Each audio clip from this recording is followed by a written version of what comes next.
दोस्तों good morning. आज हम कक्षा 10 की गणित में एक्सरसाइज 3.2 दो चरों का रैखिक समीकरण पढ़ेंगे। चलिए, बहुत इंपॉर्टेंट, परीक्षा की दृष्टि से बहुत इंपॉर्टेंट क्वेश्चन है, बात करते हैं इस पे। कह रहा दो संख्याओं का अंतर 26 है और एक संख्या दूसरी संख्या की 3 गुनी है, उन्हें ज्ञात कीजिए। हम मान लेते हैं कि माना दो संख्याएं x तथा y है। क्या है? x तथा y है और बड़ी संख्या हमारी x है और छोटी संख्या y है। अब यहाँ पर कह रहा दो संख्याओं का अंतर कितना है? 26 है। तो प्रश्नानुसार हमने कहा x और y का जो अंतर है वो कितना है? 26 है। ये समीकरण नंबर 1। अब द्वितीय शर्त के अनुसार क्या है?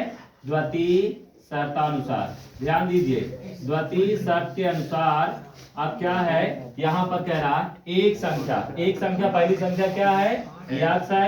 ध्यान दीजिए, क्योंकि x से यहाँ पर घटाए हैं, x बड़ी है, तो यहाँ पर कह रहा है एक संख्या यानी बड़ी वाली संख्या, ठीक है, बड़ी वाली संख्या दूसरी संख्या की 3 गुनी है, यानी छोटी वाली जो संख्या है इससे कितना 3 गुना कर दें तो ये आपस में क्या हो जाएंगे?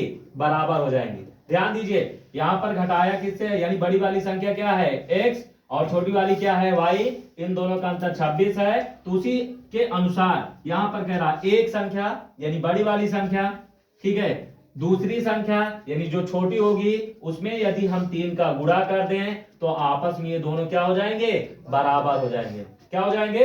बराबर हो जाएंगे। ये समीकरण नंबर 2 हुआ।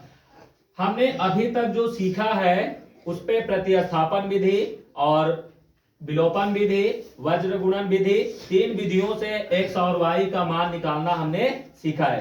तो उन 3 में से किसी एक विधि के द्वारा इसमें आज हम इसका x और y का मान ज्ञात करेंगे। तो यहाँ पर हम प्रतिस्थापन विधि से हल करते हैं। किससे हल करते हैं? प्रतिस्थापन विधि से। चलिए, अब यहाँ पर हम लिखेंगे कि समीकरण, ठीक है, समीकरण 2 से x का मान, ठीक है, समीकरण 2 से x का मान समीकरण किसमें रखने पर? 1 में रखने पर। किसमें? 1 में प्रतिस्थापित करने पर।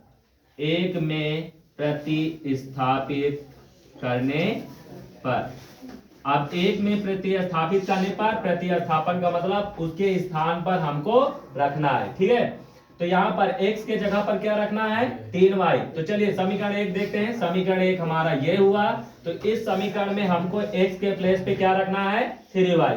x के प्लेस पे क्या रखना है? 3y। हम यहाँ पर रखेंगे 3y माइनस है, माइनस किया, y है, y किया, बराबर है, बराबर 26 है, 26। अब घटाओ, 3 में से 1 गया 2y, 3 में से 1 गया 2y, ये 26 है, 26।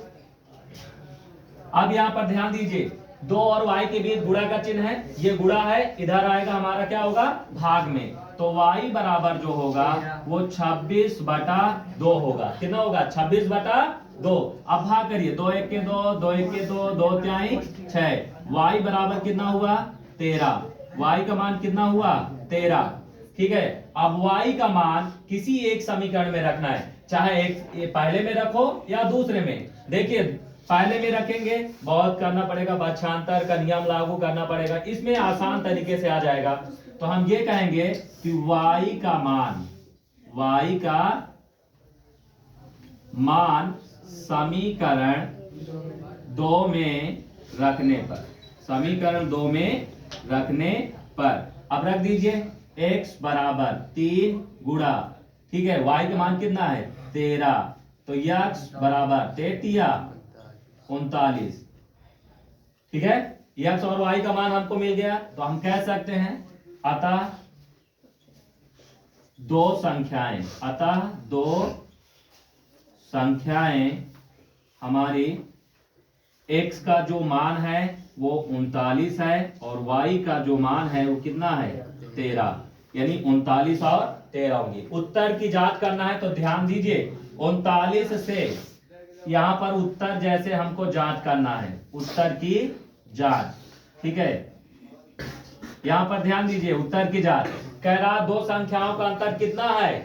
26 है। तो भैया बड़ी से छोटी को घटा दीजिए, 9 में 3 गया 6, 2 में से 1, 3 में से 1 गया 2, 26 आ गया। कह रहा एक संख्या दूसरी की 3 गुना है, तो भैया जो 39 है ये दूसरी संख्या की 3 गुना यानी 13 का 3 गुना है, 13 39। इसका मतलब उत्तर हमारा सही है। ठीक है, धन्यवाद।